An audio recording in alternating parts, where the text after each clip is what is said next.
예수님께서 오병이어의 기적을 베푸신 후에 즉시 제자들을 재촉하셔서 배를 타고 건너편으로 가라라고 말씀하십니다. 22절입니다. 예수께서 즉시 제자들을 재촉하사 자기가 무리를 보내는 동안에 배를 타고 앞서 건너편으로 가게 하시고, 오병이어의 기적을 경험한 수천 명의 사람들이 예수님께 열광을 했습니다. 열광하지 않겠어요? 놀라운 기적이잖아요. 남자만 5천 명 배불리 먹고 12강줄이 남겼으니 사람들이 얼마나 흥분하고 환호하고 박수를 쳤겠습니까? 심지어 예수님을 왕으로 모시자라는 소리가 막 여기서 저기서 들리는 거예요. 수천 명의 사람들이 예수님과 제자들에게 환호를 보내자 제자들은 뿌듯했습니다. 자신들을 지지해주고 화려해지는 그 소리에 취해서 기뻐했습니다. 야, 이제 드디어 사람들이 우리를 알아주는구나. 이제 예수님이 이스라엘의 왕이 될 날이 멀지 않았구나. 이러면서 이제 들떠 있었습니다. 이렇게 사람들의 환호에 제자들이 심취해 있을 때에 예수님은 빨리 그 자리를 떠나 다른 곳으로 가라고 하십니다. 제자들은 이해가 되지 않았죠. 아니, 지금 이 여세를 몰아서 세력을 더 키워야 하는데 왜 예수님 떠나라고 하시는지 이해가 되지 않았습니다. 왜 예수님께서 그렇게 사람들의 환호와 지지를 받는 그 상황에서 왜 빨리 떠나라고 하셨을까요? 그 이유는 예수님께서는 사람들의 환호와 지지를 받기 위해 이 땅에 오시지 않았기 때문입니다. 예수님께서 이 땅에 오신 이유가 뭡니까? 저와 여러분의 죄를 대신 짊어 주시고 십자가의 죽으심으로 저와 여러분을 구원하러 오신 거죠. 예수님은 제자들이 세상의 성공과 인기에 빠져서 사명의 길을 잃어버리지 않도록 하기 위해 제자들을 재촉해서 떠나게 하셨습니다. 여러분, 우리는 혹시 이 세상의 성공, 인기, 여기에 혹시 취해서 그 자리에 머물려고 하고 있지는 않습니까?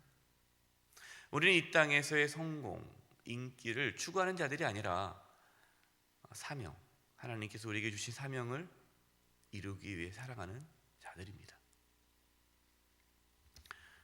23절입니다. 무리를 보내신 후에 기도하러 따로 산에 올라가시니라. 저물매 거기 혼자 계시더니, 예수님께서는 제자들을 빨리 보내시고 뭐 하셨습니까? 산에 오르셔서 혼자 기도하셨어요. 예수님은 하나님의 놀라운 능력을 베푼 후에 자기가 그 영광을 취하지 않았습니다. 우리가 하나님의 일을 하고 하나님의 위대한 능력을 나타내면서 그것이 나의 영광이 되지 않도록 하기 위해 우리는 무엇을 해야 합니까? 기도해야 돼요. 우리가 기도하지 않으면 나도 모르는 사이에 하나님의 영광을 내가 취하게 되어 있어요.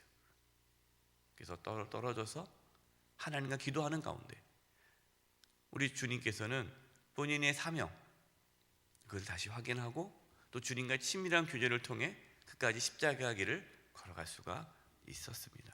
우리도 마찬가지입니다. 우리가 하나님과의 친밀한 시간을 갖지 못하면, 하나님과 기도하는 시간을 갖지 못하면 우리도 어느새 세상의 욕망에 사로잡혀 살아갈 수밖에 없습니다. 저와 여러분, 주님과의 친밀한 교제가 회복되기를 바랍니다. 또 이 새벽에 또 주님을 깊이 만날 수 있는 은혜가 있기를 바랍니다. 제자들끼리 이제 배를 타고 가는데 풍랑이 일어나서 고난을 당하였습니다. 25, 26절입니다. 밤 4경에 예수께서 바다 위로 걸어서 제자들에게 오시니 제자들이 그가 바다 위로 걸어오심을 보고 놀라 유령이라 하며 무서워하여 소리 지르거늘. 밤 4경이면 새벽 3시에서 6시입니다. 가장 어두울 때예요. 제자들은 밤새 폭풍으로 인해서 잠을 한숨도 못 잤어요. 이제 이러다 죽는 거 아니야? 이렇게 하면서 고난 중에 있을 때에 예수님께서 바다 위로 걸어서 제자들에게 오십니다. 여러분, 우리가 고난 가운데 있을 때 우리 주님은 우리의 고난을 아십니다.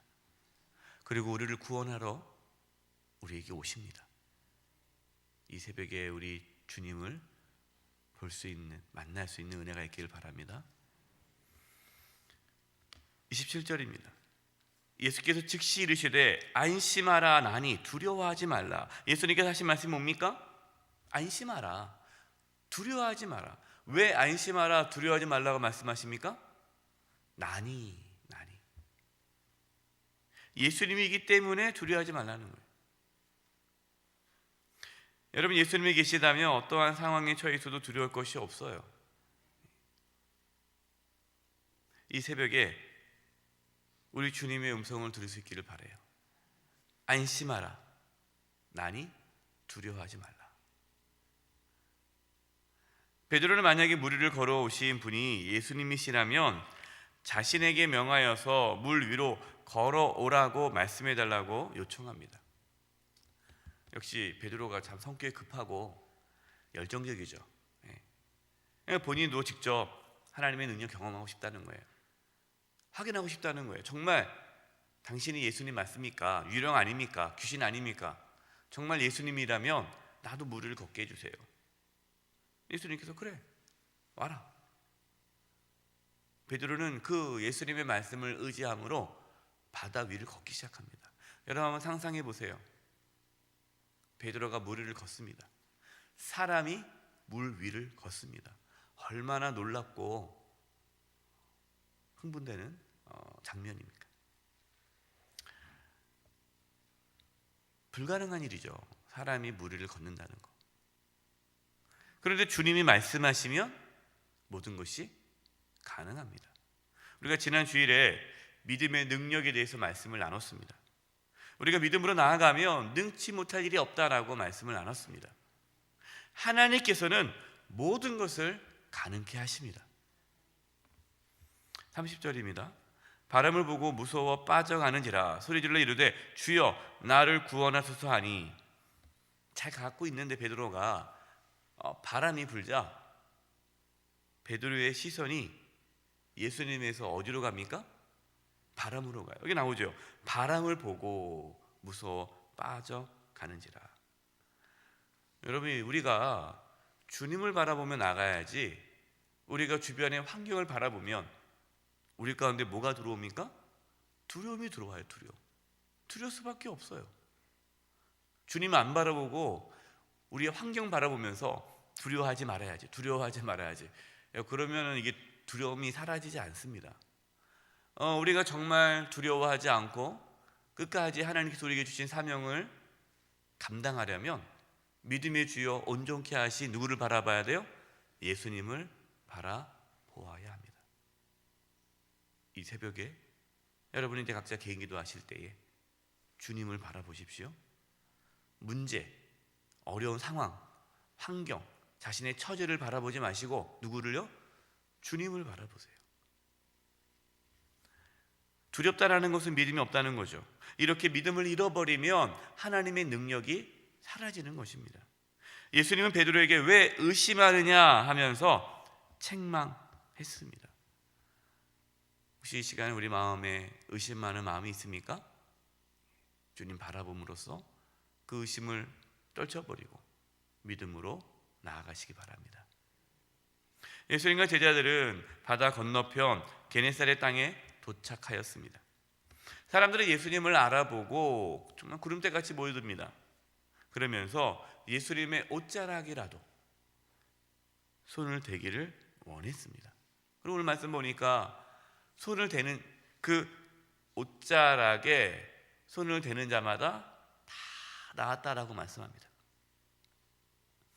예수님은 저와 여러분을 회복시키기 위해 오셨어요. 영적인 눈이 열려서 여러분 이 새벽에 예수님의 옷자락을 붙잡을 수 있기를 바랍니다. 그래서 정말 우리의 몸이 치유되고 우리의 상황, 우리가 지금 뭔가 어떻게 해결할 수 없는 우리 인생 여러 가지 문제들 있지 않습니까? 그 모든 것들이 정말 하나님의 능력으로 나음을 받고 회복되어지는 은혜가 있기를 간절히 축원드립니다. 기도하겠습니다. 하나님 아버지, 저희들 연약합니다. 부족합니다.